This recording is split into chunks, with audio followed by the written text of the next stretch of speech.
Good afternoon, everyone. The ranter is about to go into his rant on politics. Only a few items this time around.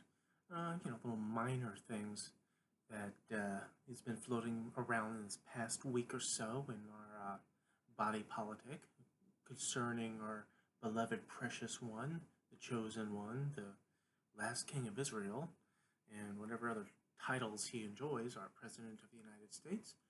Um, let's start with the issue with the whistleblower. Now, one of the things that makes this story important, and not just the fact that what the contents of the whistleblower wanted to say to Congress, is that once a whistleblower complaint is made, usually the person and or the information that is being generated would be sent to Congress. That the offices before Congress, like the DNI, would essentially rubber stamp it. Once a complaint is violably made, then they just sort of approve it and move it along. The unprecedented part here that has never been done is the acting DNI, the Director of National Intelligence, decided not to send it to Congress. This has never happened before. And this is a whistleblower complaint that involves President Trump, and it's not being sent to Congress. Really? So let's get into that from the Washington Post. The Trump administration, Congress, and the media are consumed by whistleblower complaint lodged last month with the Inspector General of the Intelligence Community. Although the whistleblower's identity and substantive details of the complaint remains unknown, some specifics have begun taking shape. As the Washington Post reported last week, the report centered on several conversations involving President Trump and Ukraine, and a promise to the foreign leader so concerning that it drove the U.S. intelligence office official to file the complaint. In an unprecedented move, the acting director of the National Intelligence, Joseph Maguire, refused to share the complaint with congressional intelligence committees, even after receiving a subpoena, and claimed that the law did not require him to do so. House Intelligence Committee Chairman Adam B. Schiff accused Maguire of violating the law. As tensions between Congress and the Trump administration mount, the intelligence whistleblower law are under a national spotlight. Now, it breaks down to our intelligence whistleblowers protected by law. A whistleblower is a person who exposes information or activities that are unlawful, unethical, or in violation of the company's policy. Federal whistleblower protection laws and most state laws make it illegal to retaliate against an employee who reports employer violations or misconduct. Intelligence whistleblowers face additional hurdles and more severe consequences, not only termination of employment, but also the threat of criminal prosecution because of the confidential nature of information that their concerns could include. Intelligence Community Whistleblower Protection Act, passed by Congress in 1998 and incorporated at the creation of the Office of Intelligence Community Inspector General in 2010, fashioned a special set of procedures for employees to report misconduct, while guaranteeing classified information remains classified. Under the statute, the intelligence whistleblower is protected from retaliation so long as he or she follows a protocol while filing a complaint. How does an intelligence whistleblower file a complaint? Intelligence community employees submit the complaint to the Inspector General of the Intelligence Community, which the IG is required to review within 14 days.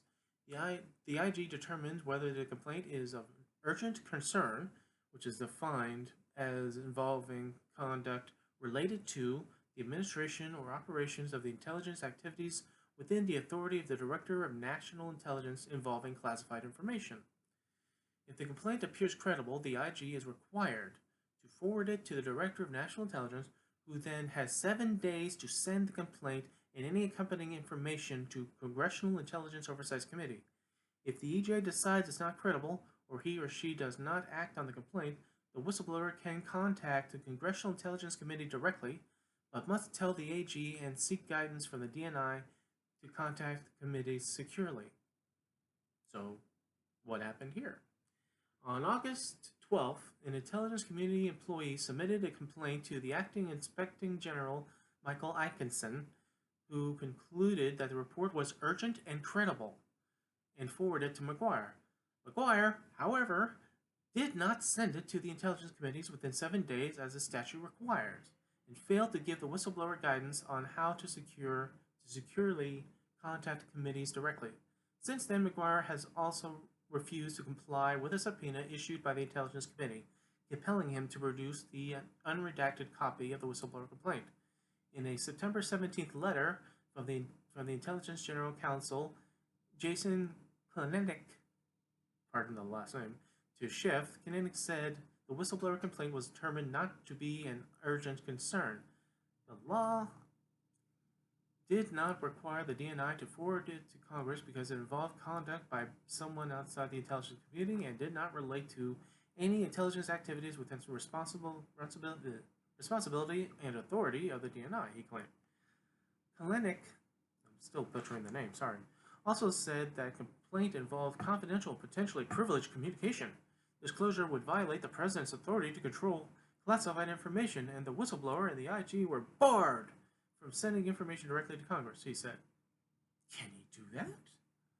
The Intelligence Community Whistleblower Protection Act has no provision for what should happen if the IG determines something is of urgent concern, but the Director of National Intelligence refuses to forward to Congress. The serial has never come up before. Yeah, we see a lot of that in this administration. But some legal experts think that because the law doesn't directly address this issue, it means the IG has the final say. The DNI cannot countermand the Inspector General's determination. Jaslina Radek, the national security lawyer known for her defense of whistleblowers, told the Post. Here, though, there is an additional wrinkle. The DNI also consulted the Justice Department, the Office of Legal Counsel. Robert Litt, the former general counsel to the Office of the Director of National Intelligence, there's a lot of those, explained in a piece published by Lawfare, opinions are considered to be binding and authoritative interpretations of the law within the executive branch. So if the OLC in fact formally opined that the complaint was not an urgent concern as defined in the statute, the DNI could take the position that the IG must follow that interpretation. What about the Trump administration? Thus far, the Post reports that the White House has stopped short of asserting privilege over the complaint, though Klenek suggests in his letter that it would try to prevent McGuire from complying with the committee's subpoenas.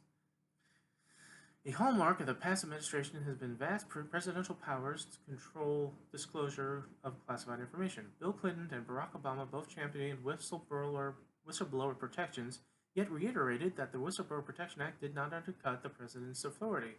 The executive branch has always asserted the right to withhold deliberative materials or presidential communications from Congress, Love wrote, including that it's possible that privilege could protect the president's communications with foreign leaders.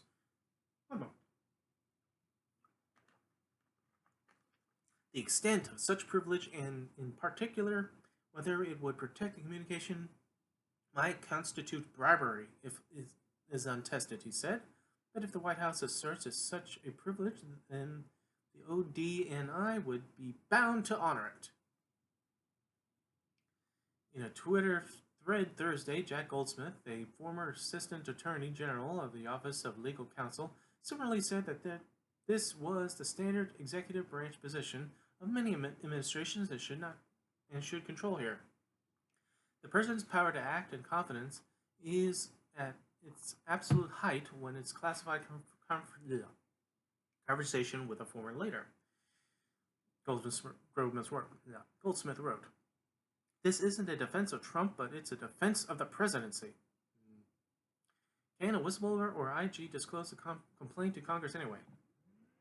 Employees of the executive branch aren't required to follow the White House guidance. Still, legal experts are divided on whether the whistleblower and or the IG could be prosecuted for sharing the complaint with congressional oversight committees, which are qualified to receive classified information. Goldsmith said criminally dependent upon what was in the complaint, calling the decision to disclose politically and personally risky. If the IG or the employee believes the president has engaged in an act of national treachery, they can leak the information, which is a crime and suffers the consequences. He wrote, adding that unless Trump's conduct rose to the level of abject betrayal, where leaking information would be warranted, justified, and forgivable, then it should remain within the executive branch. Susan Hensley, a Brookings Institute Fellow in the National Security Law and General Counsel of the Lawfare Institute, wrote Thursday that it would almost certainly not be a crime if it was done in a secure space. They wouldn't be prosecuted, they'd just be fired. Marty Linderman, a former Deputy Assistant Attorney General of the Office of Legal Counsel, agreed, saying that it probably wouldn't be criminal for the whistleblower or IG to leak. The real risk, he said, is being fired for breaching terms of employment. The disagreement between respected members of the legal community highlights the unprecedented challenges posed by this complaint. What's clear, though, is that the whistleblower would assume some risk. When they're facing the possible retaliation or criminal prosecution, almost certainly not, and probably wouldn't be, are the less than adequate reassurances. So what happens now? In his letter, Kitenik, I don't know what I'm doing this name, said the ODNI was willing to work with Congress in the combination process. Still, it's unclear whether he and Schiff will be able to reach an acceptable resolution. Many have surmised that Trump pressured Ukrainian president to launch an investigation into the Bidens by threatening to withhold U.S. military and financial aid. If the complaint contains that information, the foreign intelligence officer told the Post, it's hard to imagine the White House agreeing to its releasing in any form. So, here you go with this. All stemming from the unprecedented withholding of the whistleblower information. And now this argument of whether or not the communication or the complaint involves the president's communication with a foreign leader and what was promised or what was said about it. You get the tug and back and forth whether or not this is a privileged communication and the president can say whatever he likes and it shouldn't get reported. So then the back half of that the whistleblower, if found, should be prosecuted and or fired for this information. It becomes a troubling thing where we already see a pattern that emerged the past few years concerning this president and certain foreign leaders. Us withholding the aid to the Ukraine, that is disturbing, given that Ukraine is still trying to maintain its stability in the face of aggressions from Russia, subversive aggression or direct and overt, including its annexation of Crimea. And it's not hard for our imagination to see what Trump's motivation is with this, especially with his visible and public close relationship, or one he wants to have, with Vladimir Putin, and how he kind of waved off the annexation of Crimea, first claiming that it was Obama's fault not to do something about it, that he should have done something about it, but he didn't do anything and he got outsmarted, so that's why Russia is not in the G7 anymore, or what was once the G8, but now it's the G7. And then saying, well, there are Russian speakers, it's part of Russia, it's okay. So it's problematic for us to learn that the money that we send to help support Ukraine's independence was being withheld by this particular president. And it becomes more concerning on what the whistleblower could have been saying, that we now are getting hints and inklings of, and now that inklings and hints are becoming facts. When these people should have kept their mouth shut. Not the whistleblower, but the administration should have kept their mouth shut. That's what they were doing, which leads credence to that maybe we should be listening to the whistleblower. It's being reported that Trump tried 8 times to get the Ukrainian president to dig up information on Joe Biden and his son for some propped up thing about what his son was doing with certain companies in Ukraine. Could it be that he was pressuring them to do this to in order to withhold the money and support that we were going to give them? What the hell is that? I mean, is that helping the American people, Mr. American First President, to risk instability in Ukraine, not giving a damn whether your buddy might come over and play in Ukraine, all because you want a foreign power to dig up dirt on your opponent? Now, my gentle snowflakes, let's be clear about this. In 2016, he was accused of actively seeking out information and support from a foreign power against a rival. He said, I guess in jest, that Russia, if you were listening, I hope that you can find the 30,000 emails that were missing, because you'd be thanked mightily by this press. That same day, Russian hackers started hacking. Same day. They were listening. The things that he was accused of doing in 2016, which people thought, which he called fake news, that was called the Russian hoax, he is doing right now with Ukraine up front. He has admitted today that he was talking to Ukraine about Joe Biden. He is doing what he was accused of doing in 2016.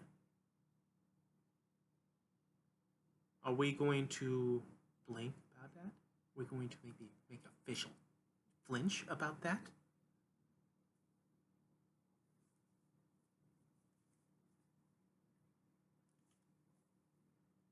I say that, in terms of politics,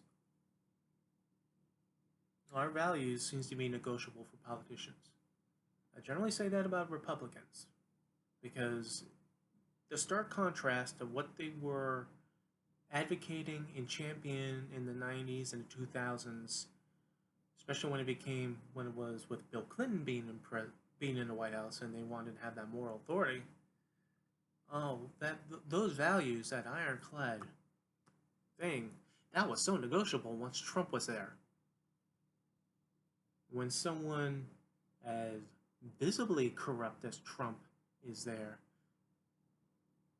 all of a sudden your values, all your moralities, all your beliefs religiously, that's all negotiable. We'll negotiate that away so long as that we have power.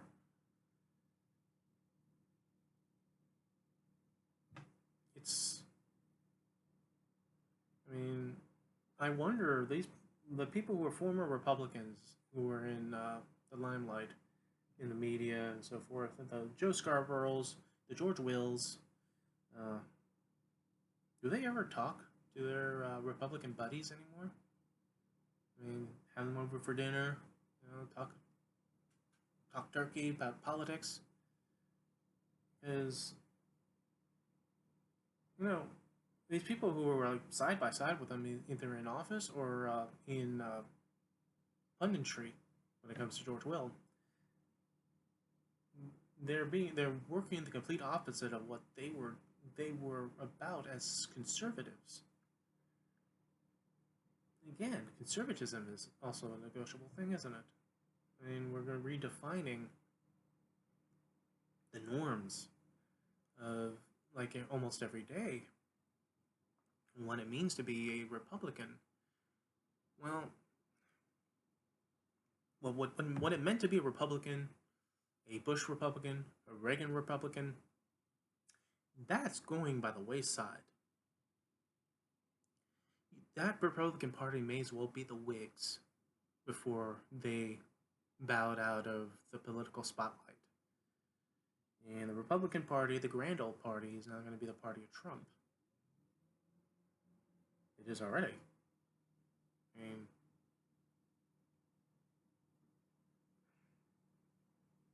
you just want to sit them down and ask why. Is power, political power, is the lobbyist money in your pocket mean more to you than all the vows and the oaths and the dedicated, I swear on my blood, to uphold the Constitution, to defend the American way of life? The American way is, a lot of us consider it just to be just those buzzwords. But, these people are supposed to supposedly venerate it, for the American people, say the term American and just, to defend it so vigorously, while now it's just, it just means we get away with anything as long as I get mine. I don't care if you suffer. I don't care if you suffer through tariffs. A lot of these politicians come out and say, farmers in the United States should be proud to sacrifice and suffer through the tariffs for the sake of their country. Don't volunteer people to sacrifice. If someone wants to sacrifice and want to do that, good for them, they're heroes. But you're not a hero for forcing people to suffer financially, to make their livelihoods a threat, since they can't move their stuff to market or they can't sell to one of their lead buyers or buy from a lead buyer, from a seller, because of the tariffs. Money has gone up.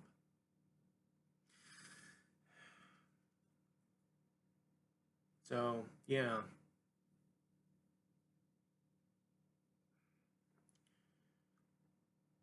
It is appalling upon what they were doing with this whistleblower and how this acting DNI just decided that, no, we're not going to do it.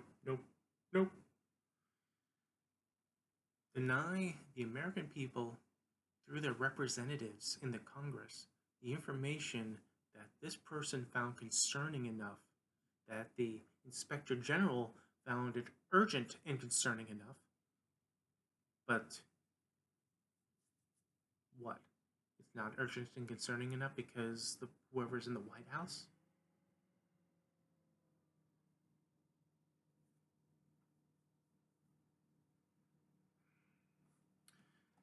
All right, time out. Time in. Okay, so with the whistleblower issue, we delve into what could Trump have been saying to the Ukraine president. Now, before there was a whistleblower issue, we did hear articles on the Trump administration going over to Ukraine and seeking to get them to meddle in our elections.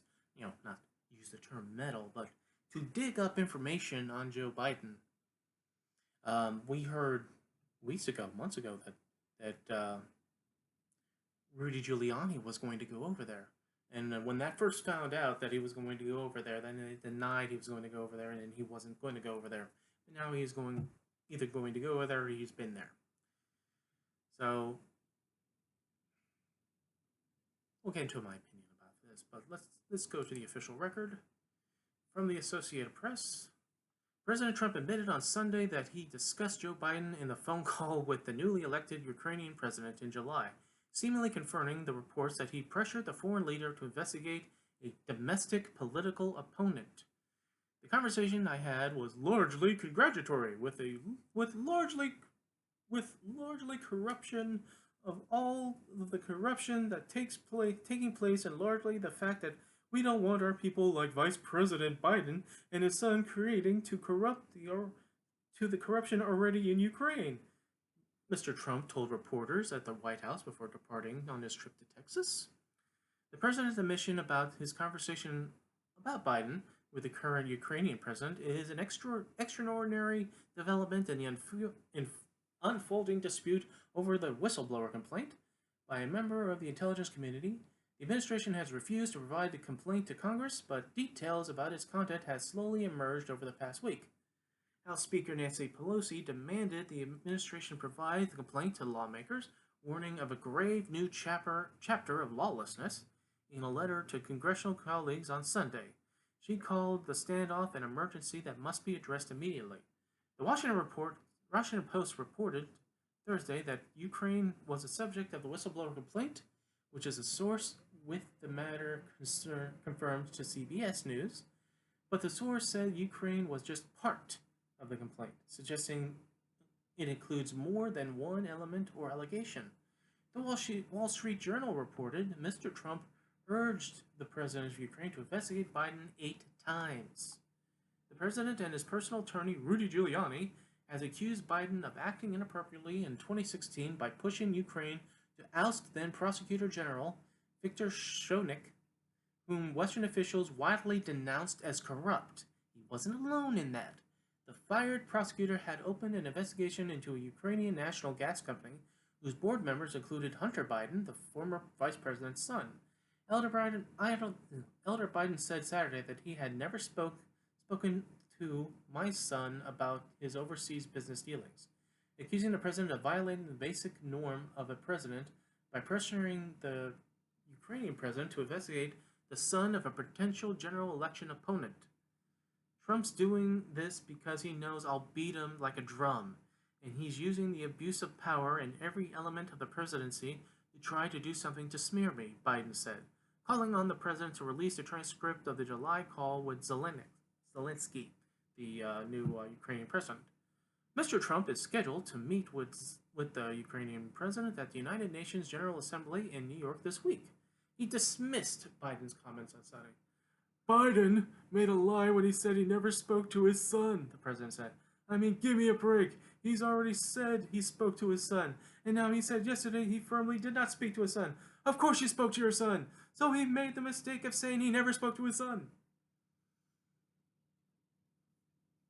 Yes, and you did not know about the Russian meeting at Trump Tower, did you? Nor forced a dictated response to that on Air Force One that was a lie, did you? But I digress. Asked to react to the whistleblower complaint in the president's phone call, Secretary of State Mike Pompeo told Face the Nation that the pressure was justified. It's an unusual foray into domestic politics for the nation's top diplomat. If there was an election interference that took place by the vice president, I think the American people deserves to know. We know that there was interference in the 2016 election, and Pompeo said, and if it's the case that there was something going on with the vice president or his family that caused a conflict of interest, then Vice President Biden behaved in a way that is inconsistent with the ways a leader ought to operate. I think the American people deserve to know. You know what's funny, coming from a Trump official talking about the 26th election and the interference going about the election, it's like you just chopped off one half of your brain that remembers history, and you're just going on this, well, there was interference, but if the vice president was involved, that had nothing to do with the country involving the actual interference, yeah, whatever. I digress. John Kerry, the Democratic former Secretary of State, told Face the Nation that the decision to push for the prosecutor's removal came from career diplomats in the State Department and was in line with the consensus in the administration at the time. Pardon me again. So again. You couldn't move forward to deal with Ukraine if it didn't end corruption. So that was the focus, Kerry said.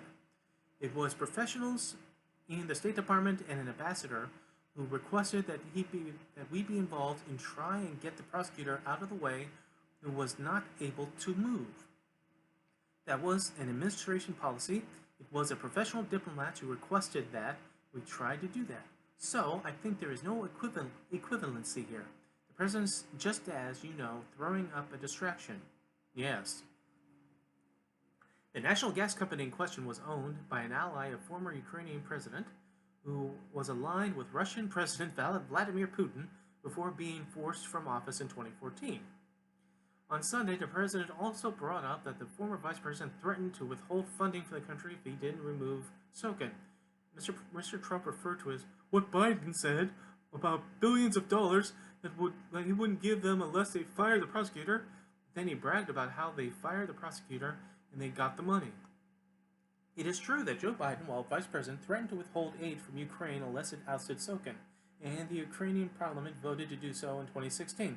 But there is no evidence presented that he wanted Sokin removed in order to stop Hunter Biden from being prosecuted.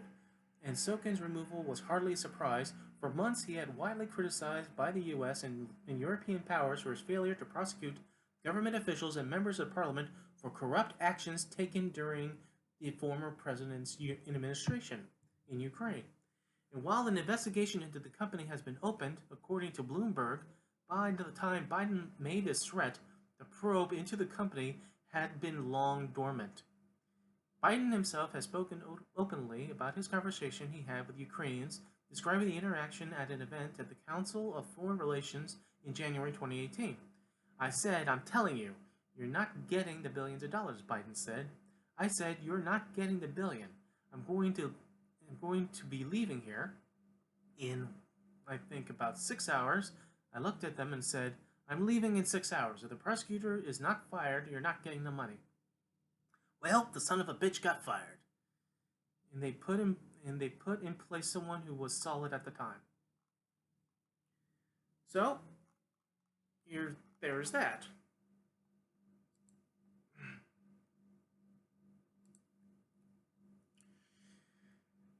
When you break down this issue,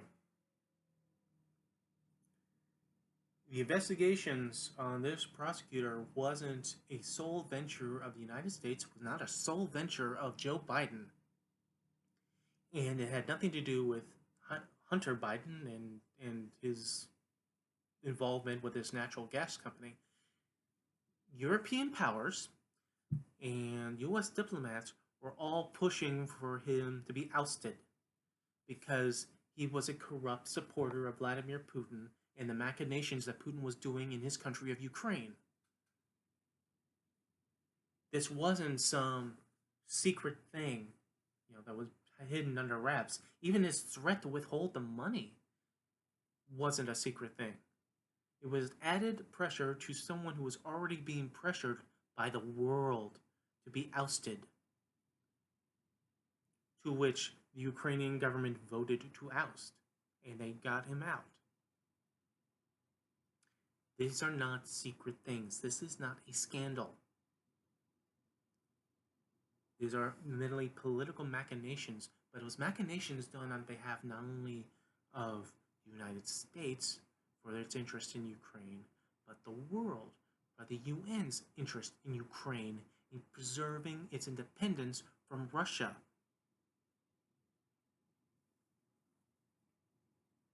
It is far different than withholding money or support because you want them to investigate your political rival. There is no equivalency in that. To suggest that there is makes me think you should re-examine definitions and what you really think right and wrong is.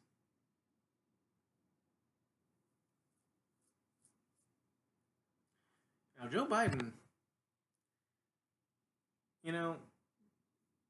between the debate and now, I have suspected that Joe Biden should be dropping out anyway.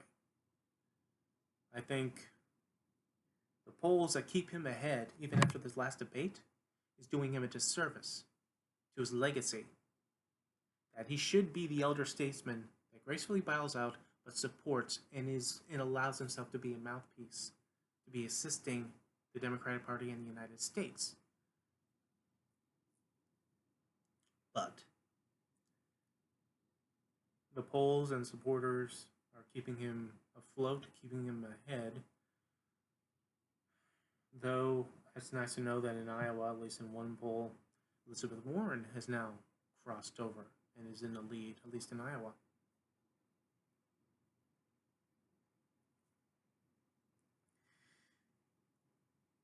But this kind of issue might keep Biden ahead.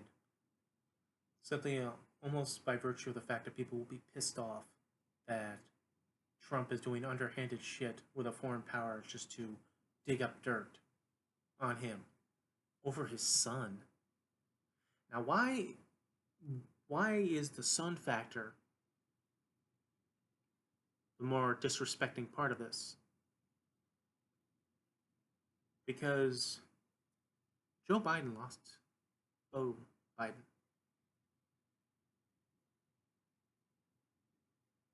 He already lost a son to illness. And this sick son of a bitch in the White House wants to get at Joe through foreign powers through his other son Hunter to scandalize him out of the race.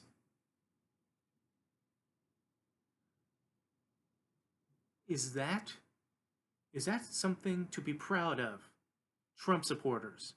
Is that the American way for you? I would like to know that how you venerate this man. That some of you are deifying this man.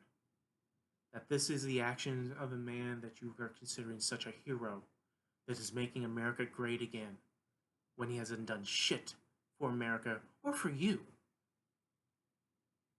I don't know if you want to admit to that or not. You probably don't.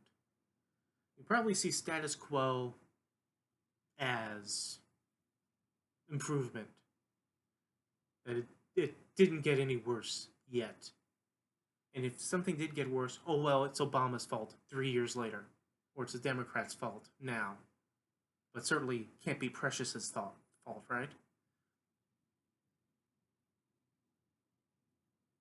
I mean, you hear people who were supporters who, the coal industry, who was like so propped up that he was going to bring coal back, that 19th century industry was going to come back in the 21st century and be King Coal yet again.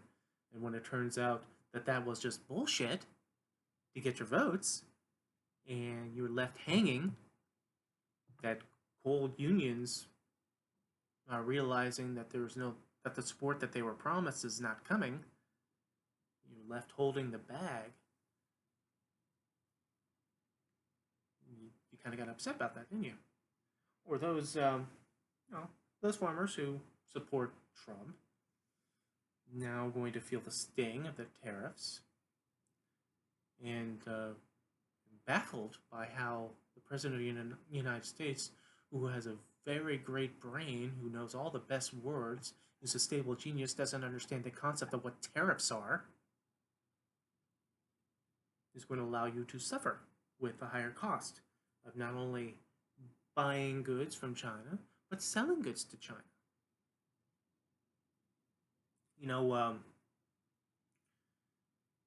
The United States was one of the big sellers of soy for China, and as the tariffs are going up, and that people are going, oh well, isn't China going to suffer? Isn't China going to suffer? Well, first of all, the makeup of the Chinese government and their feelings of their people is a little bit different than what we pretend we are about our government and we pretend to be are with our people. So I don't think they give as much of a shit on what happens to their people or not. But one of the interesting things is that they turn to another country for their soy import. So they bypassed the problems of dealing with us about that.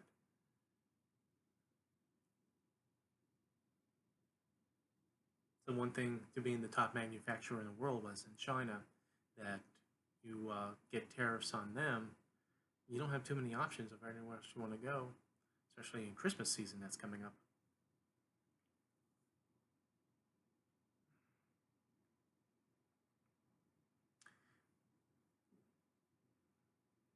But if you are fine with him going to a foreign power to dig up dirt to try to investigate a domestic political rival that is not even the nominee yet,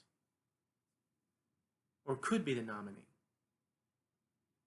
then what does that say about you? Win at all cost? Is that something that you would throw your hand up and wave your finger at if someone else did the same thing?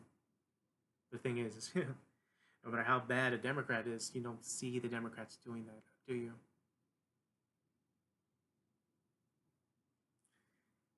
And it does make me wonder, why is it that he goes to a foreign power to dig up dirt? Why is that an acceptable thing? I asked this.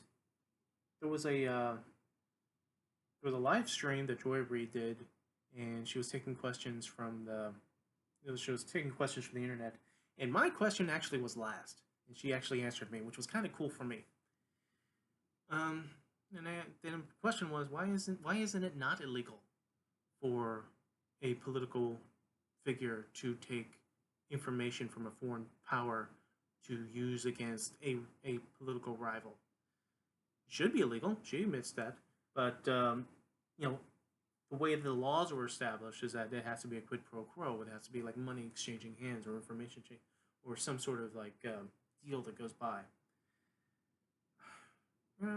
Maybe that's the way it should be now, or is now, but maybe it should not be that at all. It should be that no, you're not supposed to do it at all, at all. You go back to the 2000 election where information from the debate between Al Gore and G.W. Bush was presented to to the candidate, and the candidate, I think it was Gore. Pardon me, my mind's foggy. Went to the FBI about the information, and then went to the other campaign and says, "We got this foreign information about what you're going to say in the debates. So here, we don't want any see, I'm losing my words. We don't want there to be any doubt that this information was given to us, and we want you to know that we had it. So here, take it. We don't want to do this wrong. We want to be straight above board with you." See, that's an American thing to do between two Americans. GW and Gore had enough respect for each other that should be knee-jerk, that should be expected of anybody from 2000 back to 1789. But no, we can't expect that from this president, can we? No. He tells George Stephanopoulos that, when Stephanopoulos asks him, if a foreign power helps you, you're going to go, I may look at it. Maybe I'll take it to the FBI. Maybe. If it's bad, maybe. What does that even mean? If your information is faulty, then you'll take it to the FBI? Because if the information was bad, you would use it directly. Why are you using foreign power to do your Oppo research? That comes down to almost a simple question. Why do you do that? Why would you want to do that? Why would any political person want to do that, since you say that everybody does it? You can't use American researchers? You can't use people to go back and look at a newspaper or a number of newspapers for articles going back decades? You can't have American researchers do that. You can't have them, dig up dirt. American researchers dig up dirt. Maybe because, you disparage the United States intelligence community over and over again to defend yourself with your Russian investigation, that you can't you can't bring yourself to have your own people do this.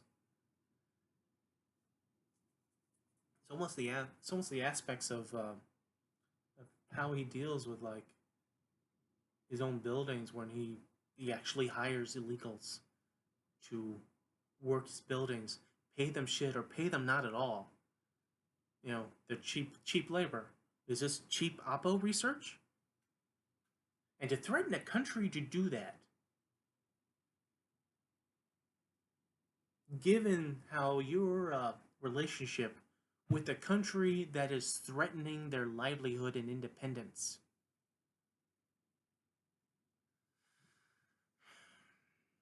All right, last thing on this, at least on this one.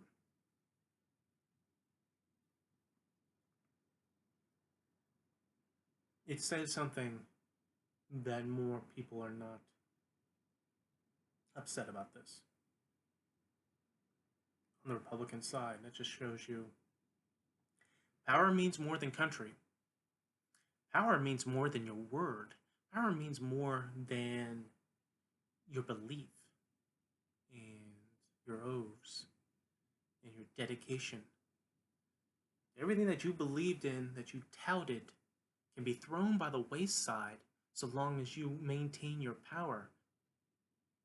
It's pitiful and pathetic that you debase yourselves in order to make sure you're still friendly with the Trump base. So, enough on this. Alright, last thing. And that involves the attack on the Saudi oil installation.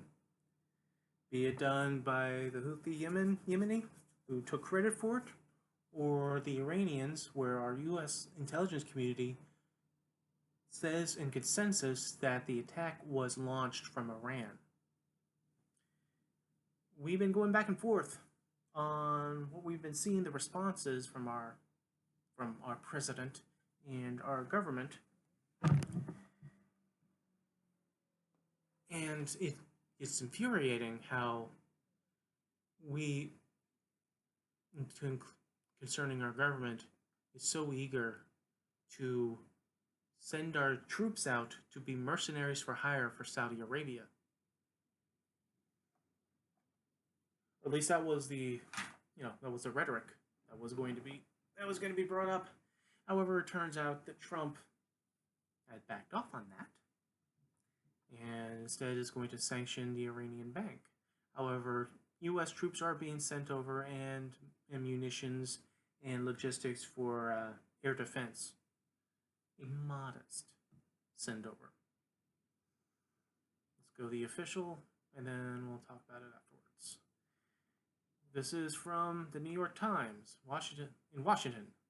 President Trump is sending a modest deployment of American troops to Saudi Arabia and United Arab Emirates, along with air and missile defense systems in response to the attacks on Saudi oil facilities, which the administration blames on Iran. Defense Secretary Mark T. Esper called the decision, which came on Friday during the White House meeting with top national security officials, as defensive in nature. Defense Department officials say the Pentagon would deploy additional anti-missile batteries to Saudi Arabia and might also deploy additional warplanes. The aircraft carrier Abraham Lincoln may extend its stay in the region as well, the official says. General Joseph F. Dunford, Jr., the chairman of the Joint Chiefs of Staff, said the precise number of American troops headed to the region has not been determined, but that would be a moderate deployment in the hundreds, not thousands. Mr. Trump has been weighing whether to take direct military action against Iran in response to the attacks on Saudi Arabia, which rattled global energy markets and which Secretary of State Mike Pompeo said this week called an act of war. At the White House on Friday, Mr. Trump boasted that he could order a retaliatory strike in 1 minute, and boasted equally that his current restraint should be seen as a sign of strength and toughness. Although the administration is not ruling out military strikes, the senior officials indicated that for now, the president was content to remain within the parameters of defense, not offense. Pressed by reporters on whether the administration was still considering the so-called kinetic action or military strike, Mr. Esper said, "That's not where we are right now." The senior United States official estimated that additional American forces sent to the region would number in the low hundreds. At the Pentagon, the president's division was interpreted to be at the more restrained end of the spectrum of options, especially since the American officials have expressed their increasing certainty in recent days that Iran was responsible for the attack. Mr. Esper said Friday night that the Pentagon was now convinced that the attack did not emanate in Yemen. He also said that both Saudi Arabia and the United Arab Emirates asked for additional support from the United States this week. The new deployment adds to the 2,000 troops of the United States has deployed in the Middle East since June as a show of force following a series of Iranian provocations, including the attacks on oil tankers in the Persian Gulf and the downing of an American surveillance drone off its coast. Roughly 500 of those troops have gone to Saudi Arabia. Days after the American surveillance drone was shot down this summer, Mr. Trump approved a limited military strike on Iran, but on June 20th called off the operation at the last minute. Officials said that the Gavot cyber operation was carried out instead. Yeah, well, there you go. Earlier Friday, Mr. Trump announced a new round of sanctions against Iran's national bank. The administration is said to be considering a range of additional actions, including more cyber attacks. And at next week's United Nations General Assembly meeting, Mr. Trump and Mr. Pompeo is expected to press for a diplomatic front against Iran, although many nations, including close allies, hold the administration accountable for the rising tension in the Persian Gulf region following Mr. Trump's withdrawal from the nuclear deal with Iran. In describing the new sanctions, Mr. Trump said the move constituted the highest sanctions ever imposed on a country. But analysis called it unlikely to inflict substantially more damage to the Iranian economy already suffering from the American economic chokehold. On the one hand, Mr. Trump volunteered that the United States boast a total renovated military that includes new nuclear, adding the nuclear is at a level that's never seen before. Mr. Trump said on Wednesday that he was not considering a nuclear strike on Iran. So it was unclear why he raised the subject of nuclear weapons again on Friday. Because it's strong. That's my words on this. He also seemed to revel in the authority to launch a quick strike. Speaking to reporters at the Oval Office alongside visiting Prime Minister of Australia, Scott Morrison, he said, "I could do it right here, in front of you. That it would be. On the other hand, Mr. Trump complained that in 2016 he had been cast unfairly as a warmonger who was going to blow everybody up. He said people were very satisfied and thrilled that he has not employed the military actions against Iran, responding to the complaints that he has shown weakness in recent months by not responding to Iran's aggression with force. Mr. Trump retorted, "Actually, in my opinion, it shows strength." But he kept his options open. Speaking alongside Mr. Morrison at a news conference later in the day, Mr. Trump cautioned that he was not facing immediate decision. Plenty of time. The Iranian Foreign Minister, Mohammad Javad Zarif, said on Thursday that a military strike against Iran by U.S. or the Saudi Arabia would result in all-out war. The latest sanctions on the Central Bank of Iran and the National Development Fund of Iran, the last remaining source of funds, said the Treasury Secretary Steve Mnuchin, who joined Mr. Trump in the Oval Office. "This is very big." Last year, the United States took a rare step in designating the head of the central bank as a global terrorist and accused the bank of funneling money to Hezbollah. In addition to sanctioning, Mr. Seif last year, the Treasury Department reimposed sanctions related to the purchase of American dollars by the Iranian government, which has been suspended as part of the International Nuclear Accord.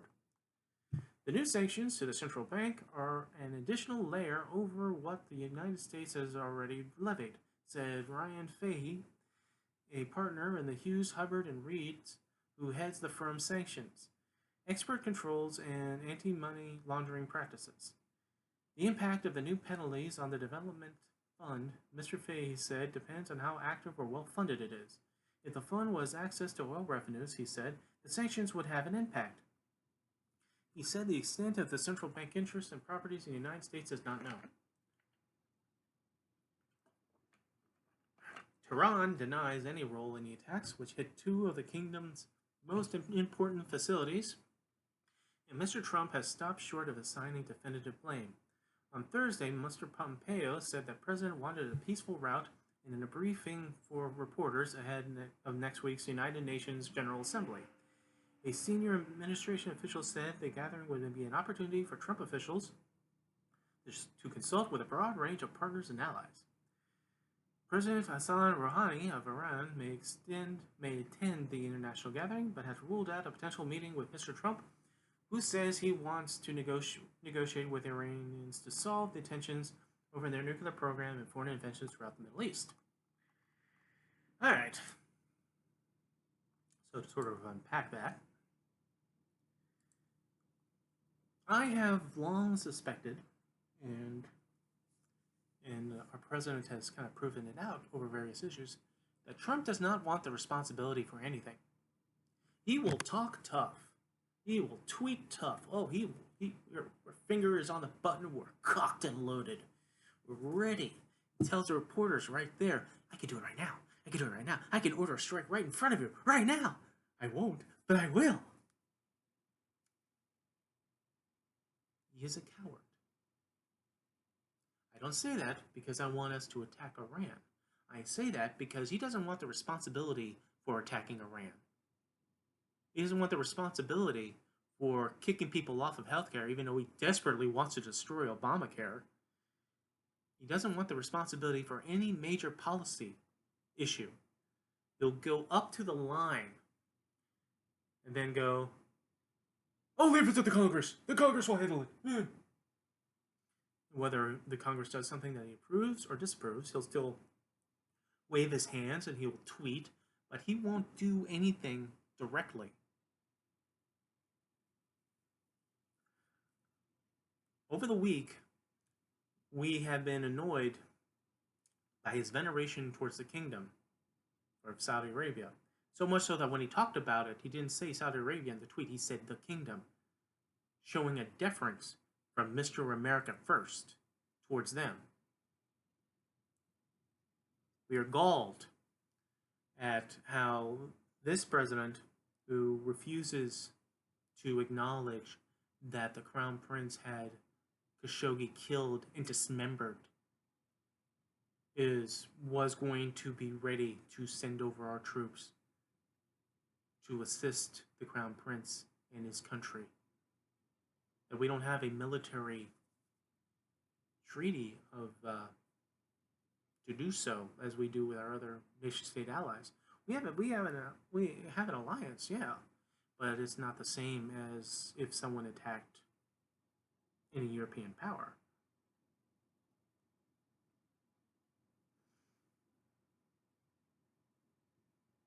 He hemmed and hawed this past week on whether to strike Iran or not. And he caught the criticisms of wanting to do that. Plenty of his people, among his minions as well as those in our politics, still wants us to hit Iran for anything. Anything. And I'm still trying to question the motivations on people who want us to put boots on the ground or conduct airstrikes. We already seen that Trump-era drone strikes is not as accurate or no more accurate than Obama-era drone strikes, since a drone strike in Afghanistan killed off 30 civilians on a farm that had nothing to do with the enemy they were targeting. Someone said that, us killing off 30 civilians that did us no harm should be no more or less a tragedy than if 2 American soldiers die from a roadside bomb patrolling in Afghanistan. on a human level. But, you know, humanity, we've been lacking that in this country over the past couple of years.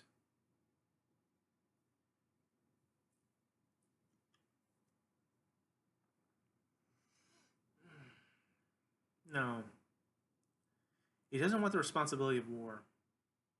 We'd love to be a wartime president to, put on the bomber jacket of a fake military officer, put on American first hat, you know, point at things on camera, say, "Look, I'm a big military president." But he doesn't want the responsibility. He doesn't want to go into the war room. He doesn't want to go to the situation room.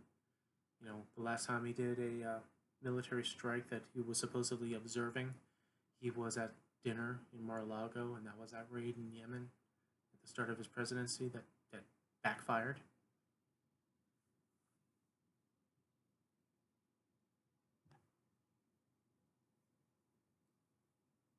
What is it, Republicans?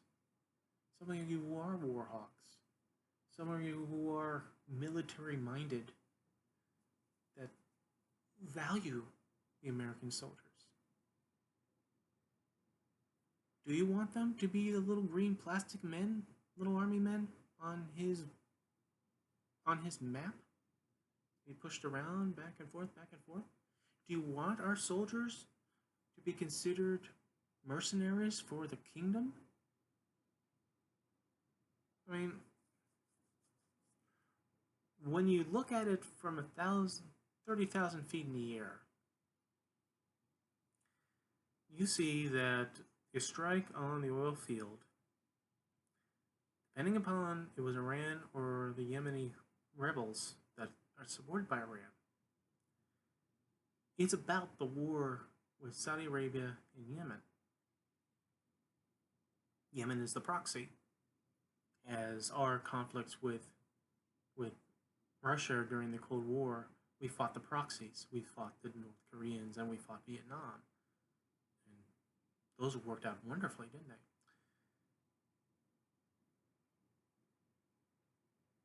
Is involving our selling arms to the Saudis in order to continue and perpetuate their war and perpetuate the humanitarian crisis with Yemen civilians. Issues like that make terrorists. Terrorists against Saudi Arabia, and terrorists against us for supplying them.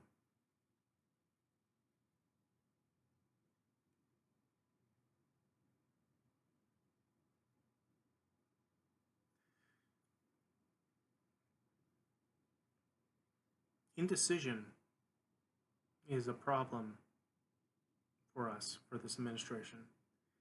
As I said, our president cannot cross over that line no matter what the policy issue is, be it foreign or domestic, war or peace. He'll get yourself up to that line with all his rhetoric and his tweets and his rallies, but then he'll back right off if it means for him signing his name on the dotted line to execute the orders. The world sees that. That's why the world is less and less inclined to reach out to us for assistance,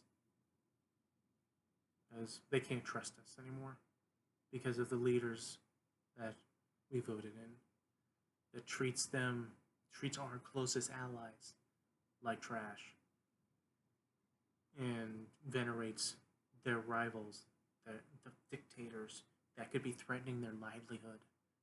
Yeah, he'll pal around with them, but Angela Merkel, no. Justin Trudeau, no. My wife likes him.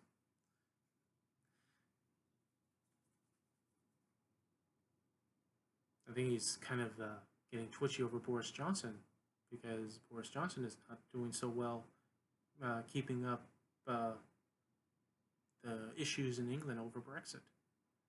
We even hear little inklings that once Benjamin Netanyahu lost his bid to forming his government the past few days, that Trump is backing off on him, one of his buddies. The guy that he told American Jews that he was their prime minister.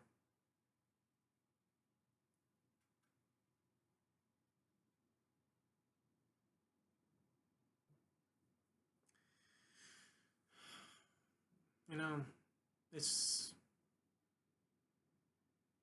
it's sad that we get into these situations and regular ground level people like you and me, we look to our leaders and we look to the media and we go, why are you letting this happen?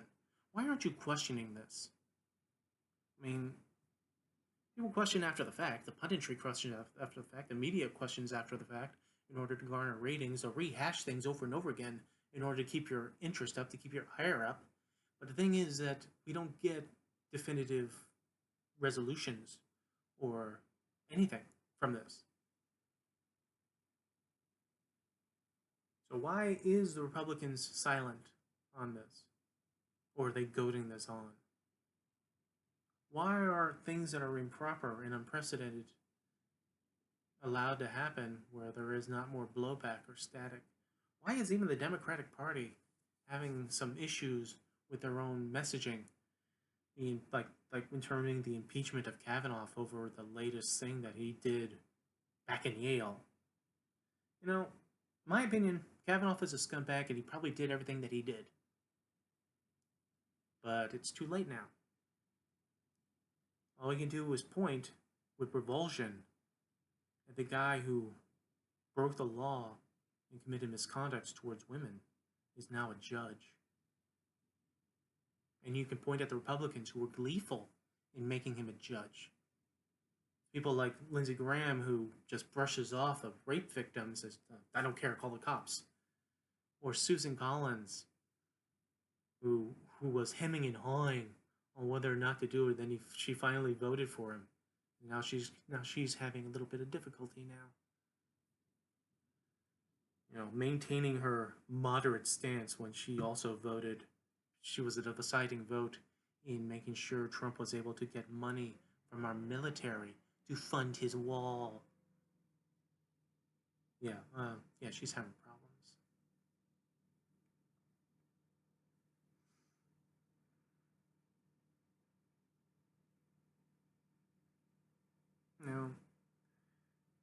America First is a slogan. American First, as a slogan, has a really checkered past. You think it might sound lofty and patriotic, but it was also the cry of the brown shirts that wanted to keep us out of World War II.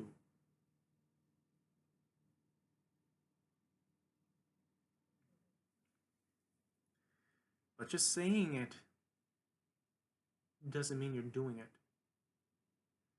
Because for Republicans under Trump, it is not America First. It's Trump first. It is their own personal, pathetic, selfish power first. Not any of you who vote for them, that you depend on them to represent you as actual, honest to God, American Republican conservatives. We can disagree on a lot of things. There's a lot of issues that we can disagree on, but we're still Americans, all of us. And you should be represented by people who represent you. And they are not representing you. They're representing themselves, and they're gulling you into believing that your issues, that your lot in life is being taken care of when it's not at all. I would say the same thing to Democrats, who, if their representation is not living up to what they need, because the whole point of our governmental system is that it is a representative government, that these people get voted in by us for our needs. They are servants of the government, servants of the people, excuse me. But they're servants of themselves. They're servants of their party. They're servants of their president. Any Democrat that does what these people do gets shamed, and rightfully gets shamed. You want to talk about, like, voting restrictions.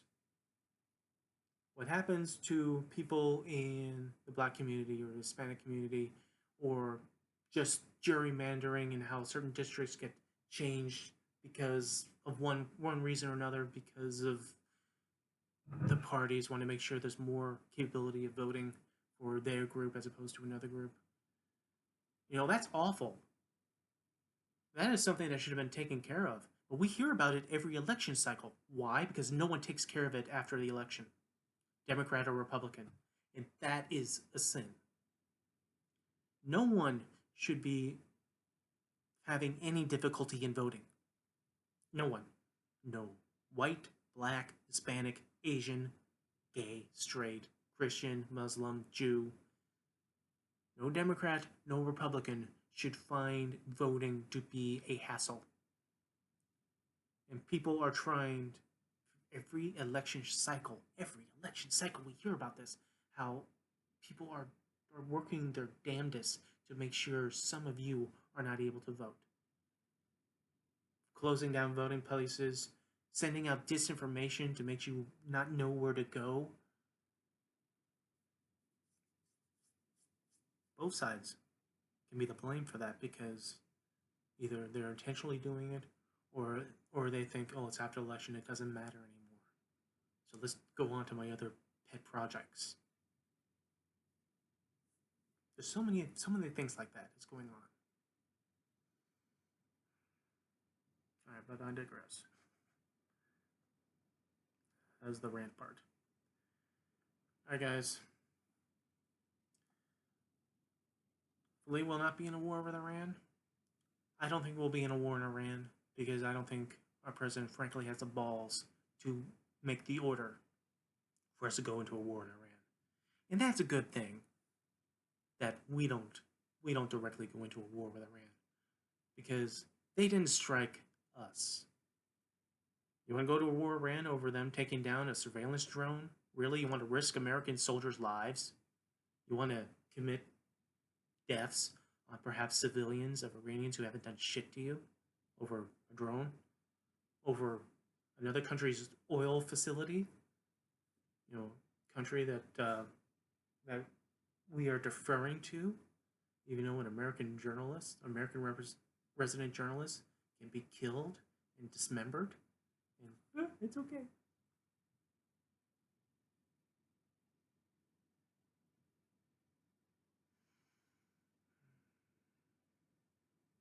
Don't care that this president tries again to get foreign aid to dig up dirt on a political rival. Everyone does it. No one does it. No one does it.